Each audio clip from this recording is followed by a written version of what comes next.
So welcome to this introduction to Mahara. I'm Christina Höppner from Catalyst IT and the Mahara project lead now already for a number of years.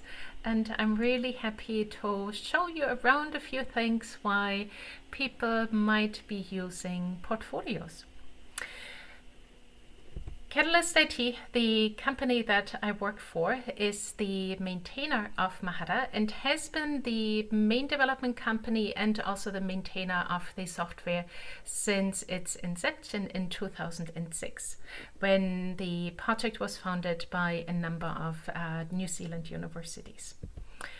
We do have offices in a number of locations now around the world. The first one was founded in Wellington in 1997, and we branched out to also Auckland and Christchurch here in the country, as well as Sydney, Melbourne, Brisbane in Australia, Brighton and Dublin in Europe, and our very latest office is now in Canada. And it's fantastic to be spreading the e-learning work that we've started here in Aotearoa around the world, but also work with clients on more bespoke solutions. So we do all things open source, and Mahara is one of the projects that we offer to our clients, as well as in this case also support the wider community and actively develop on the software. So Mahara now is already 15 years old, or young, depending on how you look at it. And it was founded in 2006 as a project by a number of universities here in New Zealand and other tertiaries, as I've already mentioned, because at that time the academics and researchers found that just having a learning management system is not quite enough. They wanted to give students a possibility to also store their learning evidence for themselves and create something like a personal learning environment which allowed them to decide what was important for their learning journey.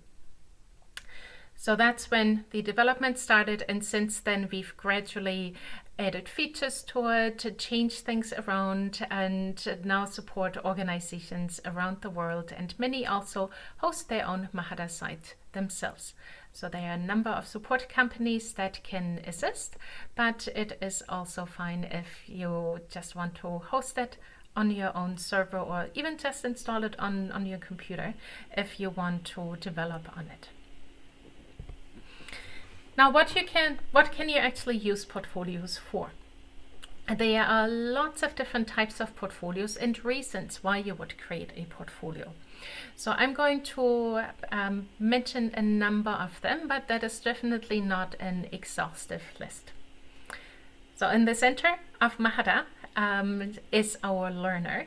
And that learner really has the control over pretty much everything in their portfolio, because it is a nice contrast to the learning management system where the learner can participate in activities that a teacher gave them, but they don't really oftentimes have the control over whether they want to upload a file or participate in a forum post or create a glossary entry. They are being told more or less often what they have to do, whether there is a forum or a file upload, glossary, workshop, and the like. Whereas in Mahara, when a learner goes in, it is their workspace and they can decide. However, of course, also we also have to recognize that a lot of portfolios these days are created for assessment or evaluation purposes, and also for certification or recertification purposes in professions. So there can also be quite a formal element to portfolios that is a possibility where there's more structure and where students might need to follow a particular template. So let's take a look at some possibilities of how portfolios could be used. So one is for learning. The learning portfolio is the typical portfolio that you would see when you want to follow the learning progress of somebody, and they show what they have done in the past, where they are now, and maybe also where they want to go in the future. And this portfolio is often very, very reflective. The other portfolio that is well known is the assessment portfolio, and that is often tied to a particular course that can also be set up in the LMS, follows a structure, and requires students to demonstrate particular elements in their portfolio. The reflective element, though, also plays a big role in here. Another portfolio that we are seeing increasingly is one that is created in the context of work-integrated learning, WIL. Because when students are on internship or externships or work placement, whatever it may be called in your context, the tertiary institution might often like to stay in touch with them while they are away for a semester or even longer. The portfolio gives them that possibility because students can journal while they are at working at a company and reflect on their experiences, and their lecturer can then reply and leave comments, support the student from afar, and give them that necessary support structure or encouragement for their internship that they might need.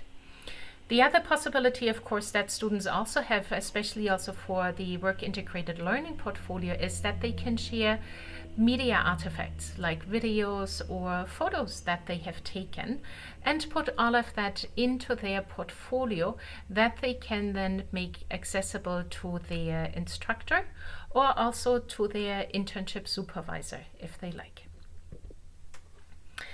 One very well-known type of portfolio is the showcase portfolio or presentation portfolio. That one, as it already says, showcases what a learner has done. It typically contains the very good stuff, but that doesn't preclude it from also containing reflections or showing the progression that a learner has gone through over the course of their learning journey. Increasingly, we also see that portfolios are being used in professions.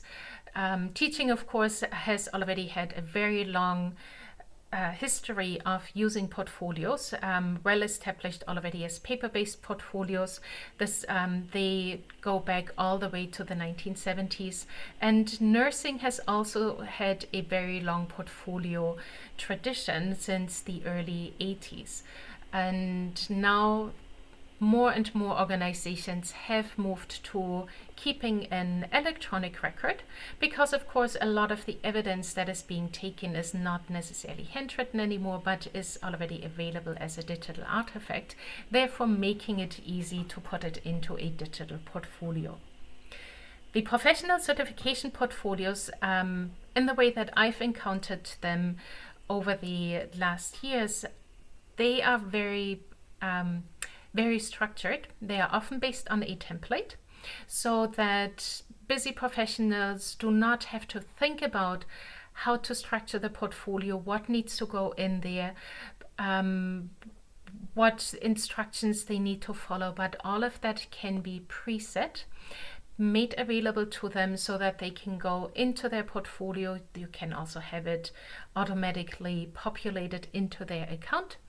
And then when they see the portfolio, they can have instructions immediately there, fill in their portfolio, yet also still be able to customize it if they want to do so.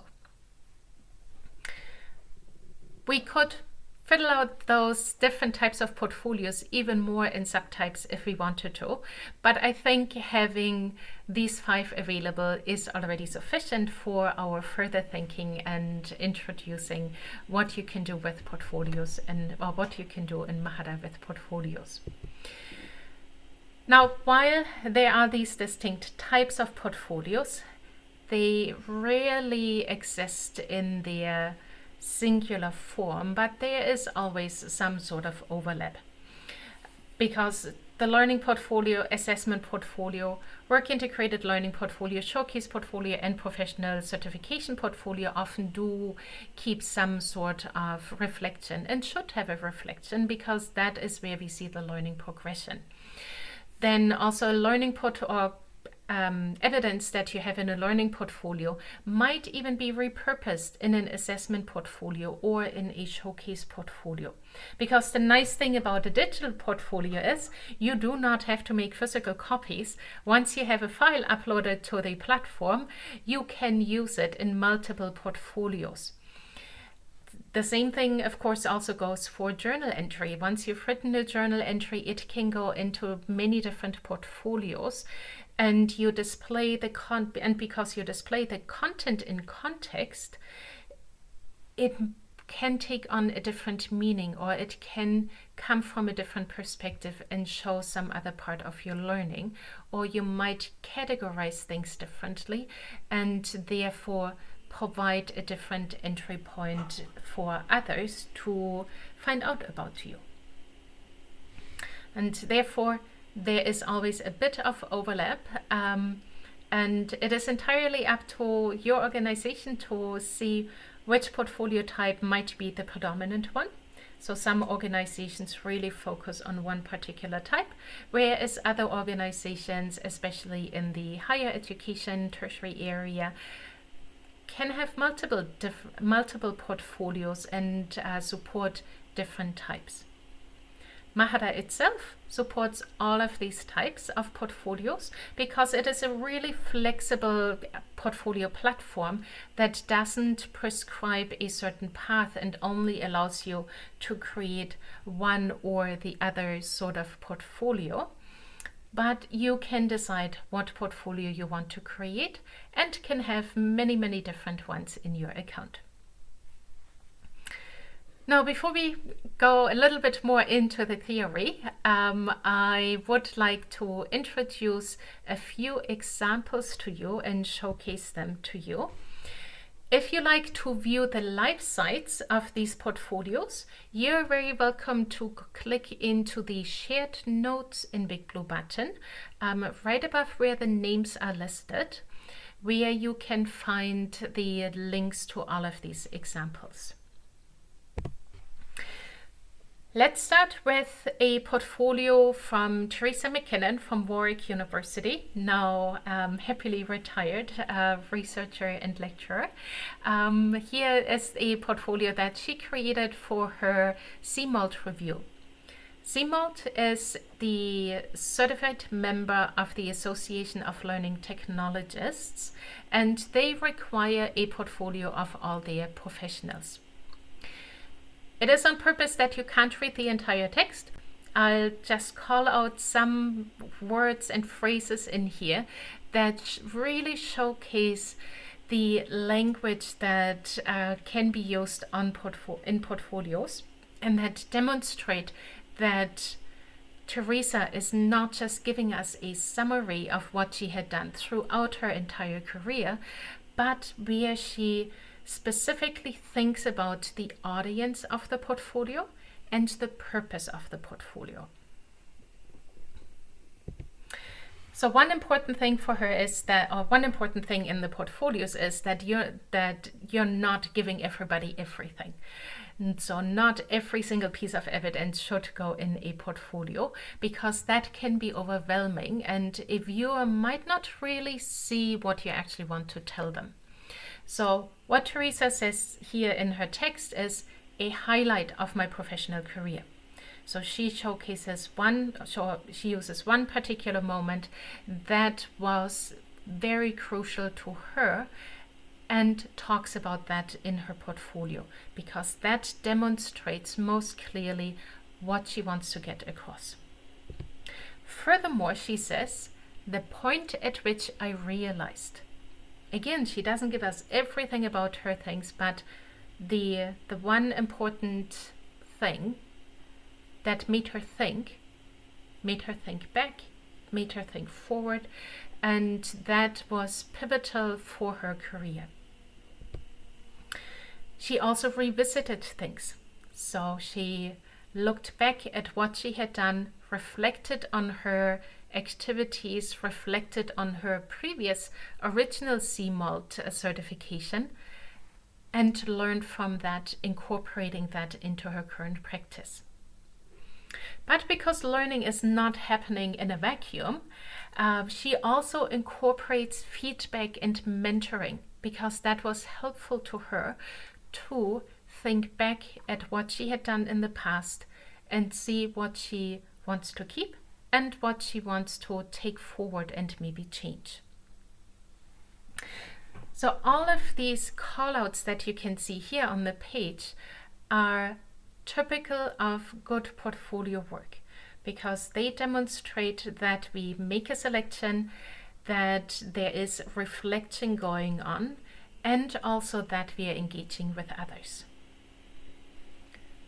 Now let's turn to some student portfolios. And again, you'll find the link to it in the shared notes. This is an example from Brianna Edibles at Monash University that she put together for her media studies. The portfolio follows a very simple structure. It is not based on a template, so Brianna decided how she wants to represent herself, and you can see that she chose to use a skin to personalize the platform and to really show who she is, what is important to her, and then she talks about the project that or the task that she was given, and includes a reflection. Another example, this time from Dublin City University, is from Katarzyna Johanna Mruszczyk, who created a portfolio for the mentorship program that she participated in. Her portfolio looks to be based on a template, because when you scroll further down on the page, on the real page, you will see that there are some instructions included. But it also means that the instructions are not overpowering, because there's only one set of instructions left. Everything else is very much her own, and you can also see that she used a skin because she created this specific header and also had the underlines for the blocks in a matching color. Katarzyna's portfolio is also a wonderful example of reflecting, talking about her experience and what she has learned from it. And the last example that I want to share with you is this one here from Mark Brady, also a student at Dublin City University, who created a portfolio for a course on critical thinking, collaboration, and enterprise. Mark's portfolio is very creative and very visual, as you can see from all the graphics that are on this page alone, and also the videos that he has shared. Some of the graphics on the actual website are also moving, making it even more interesting.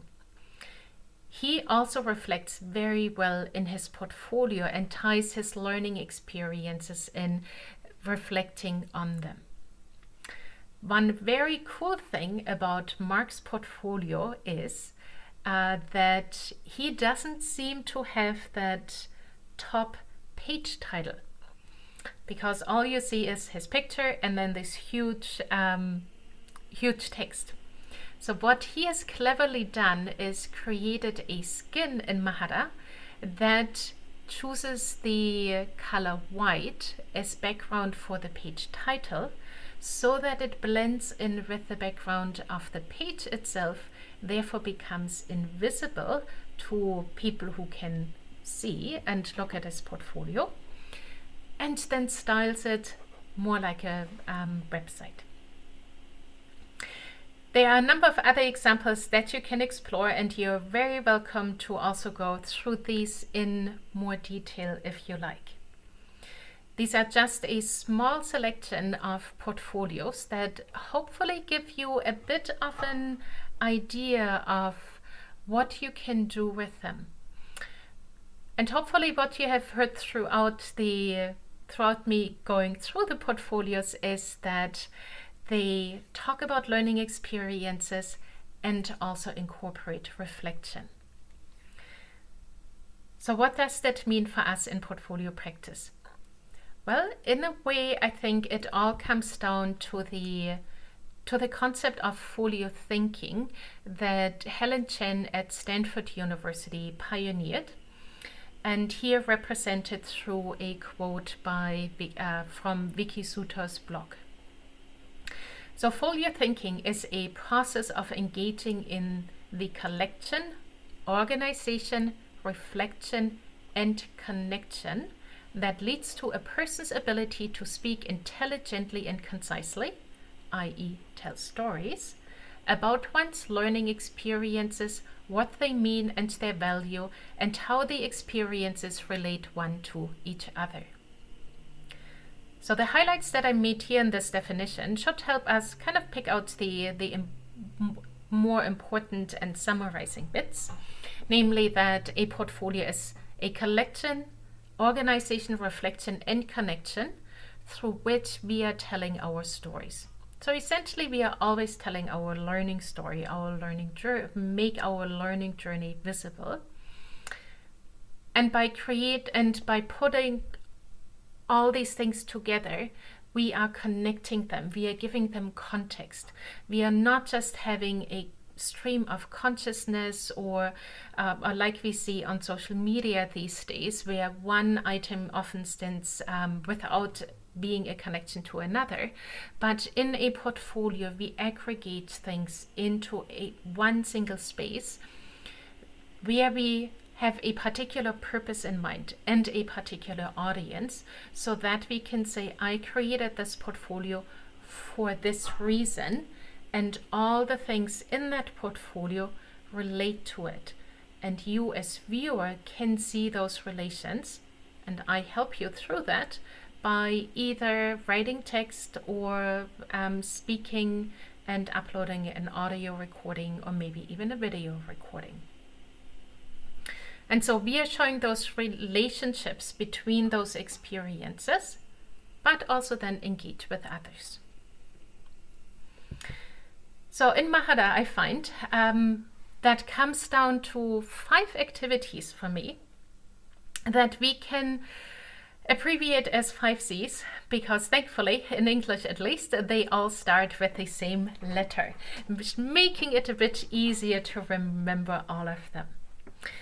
So the first portfolio-related activity is the creation of the learning evidence.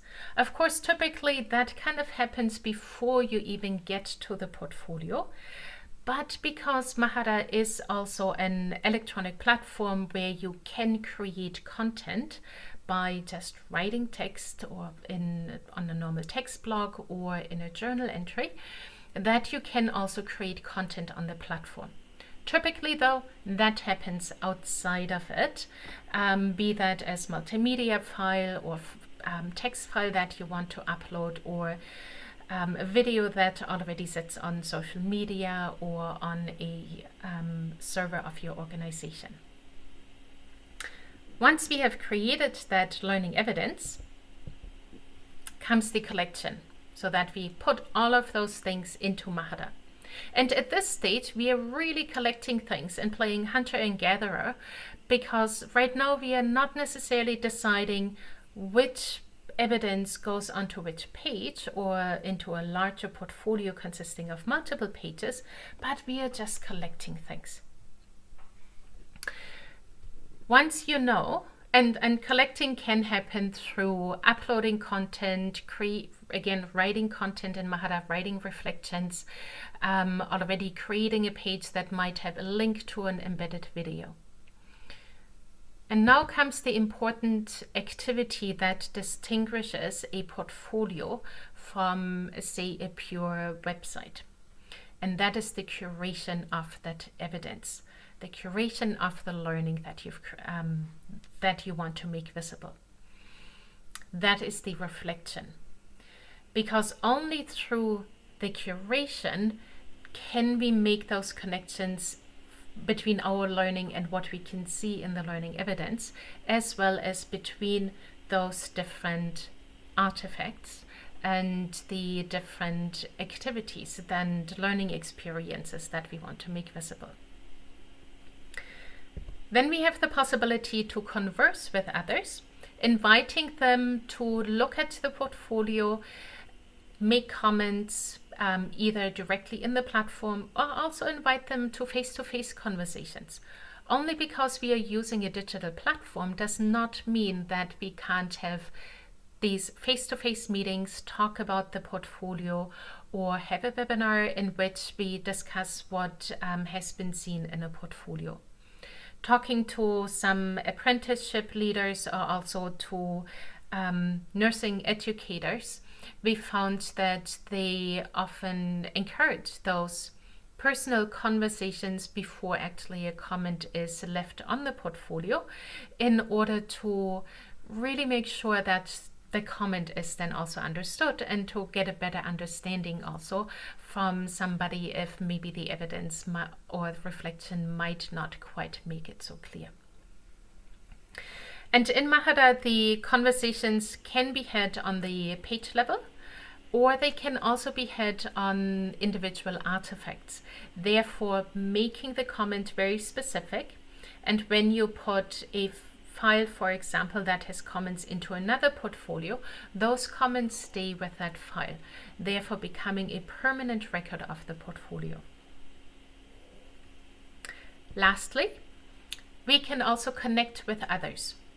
So not just through the conversations we have on a portfolio, once a learner decided whether they wanted to share that portfolio with one person, with a group of students, or with the entire world. But we can also work in groups and create collaborative portfolios, or discuss topics in forum discussions. So there are lots of possibilities also to create communities of practice, in order to have everything in a platform that can be more social than a lot of learning management platforms are set up. But of course, there can also be an overlap, what is being done in the LMS and what is being done on the portfolio side. So if we wanted to look at, well, how can I talk to students about the portfolio and bring that closer to them, you can very well work with metaphors. There are lots of metaphors around that are being used.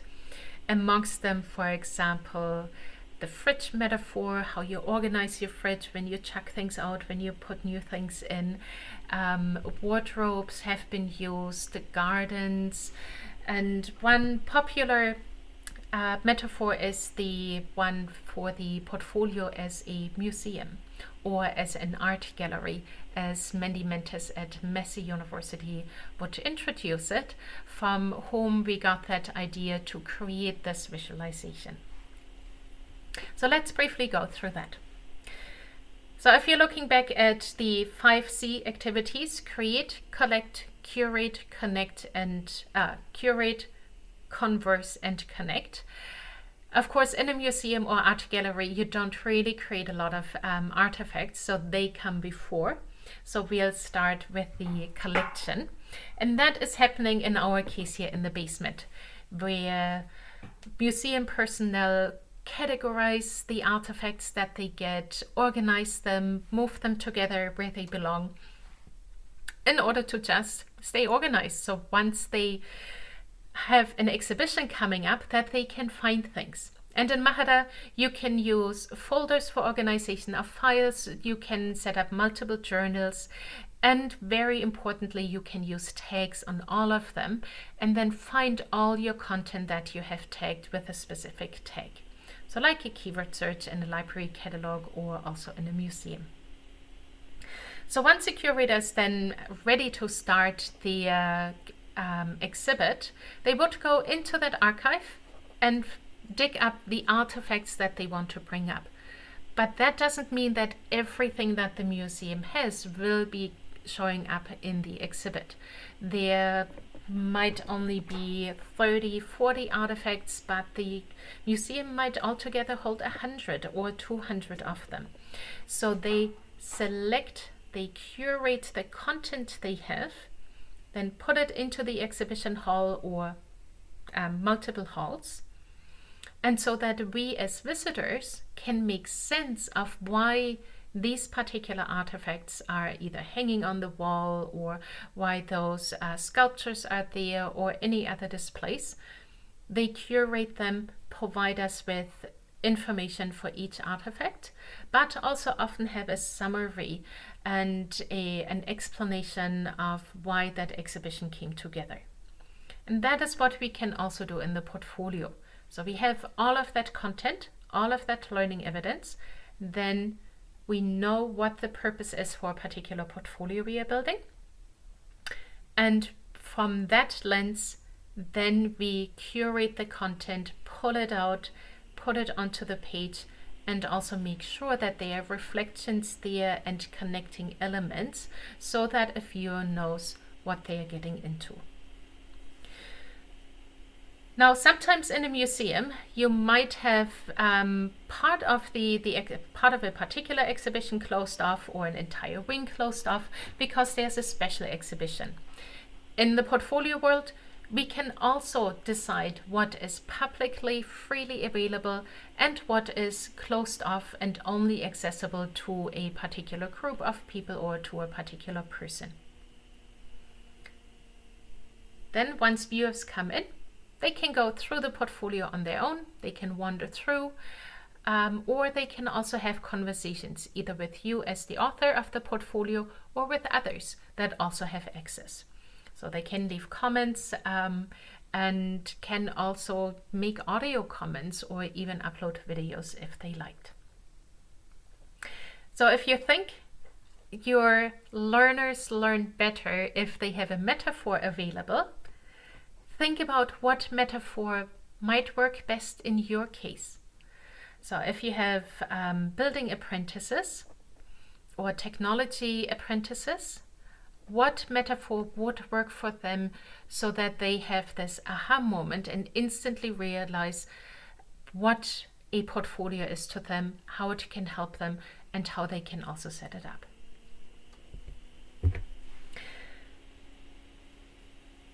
With portfolios and portfolio practice, it is always good to also know where to find additional resources, which I've collected here, and you have easy access also to to them in the shared notes.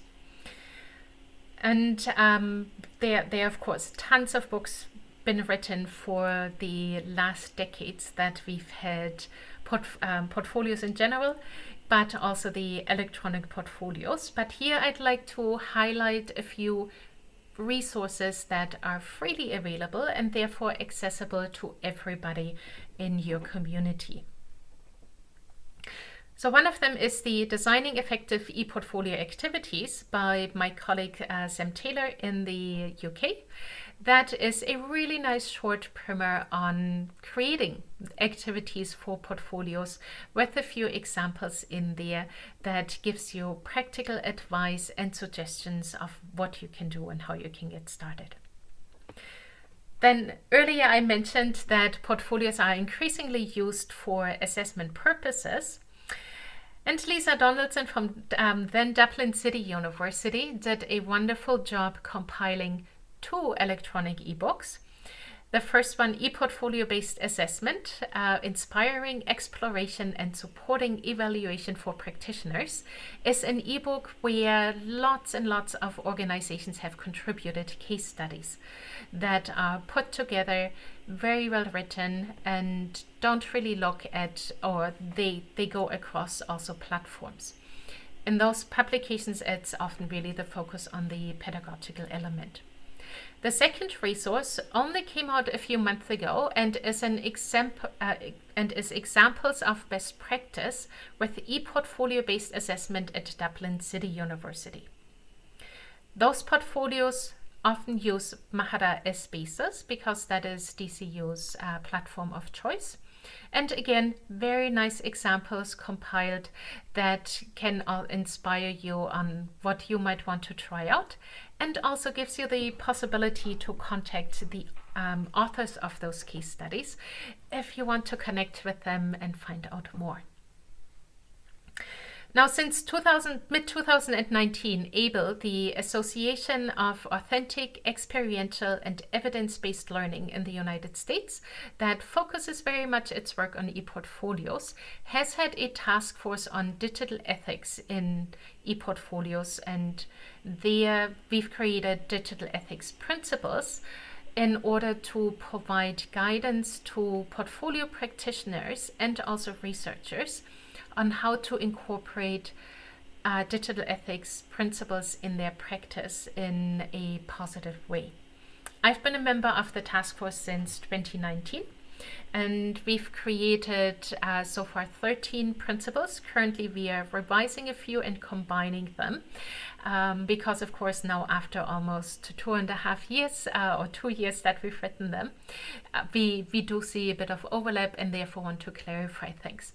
But these principles look at things like practice, what can you do for support, evaluation of portfolios, promoting awareness, diversity, equity, inclusion, belonging, and decolonization.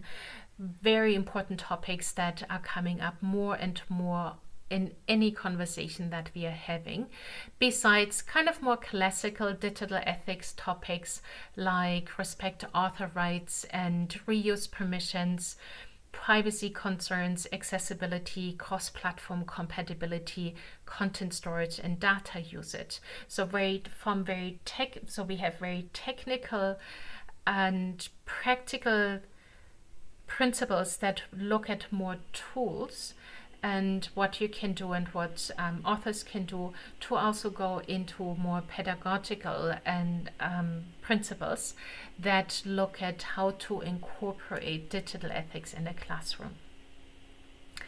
Last but not least, 2 publications, the Field Guide to ePortfolio and the Learning Portfolio in Higher Education, A Game of Snakes and Ladders, are 2 publications that are also available freely and give a very good insight into an overview of what organizations might want to consider when they are starting out with e-portfolios or reviewing their e-portfolio strategy.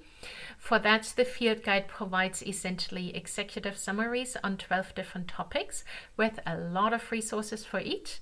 And the Learning Portfolio looks particularly at the learning portfolio, provides resources and also an extensive literature review.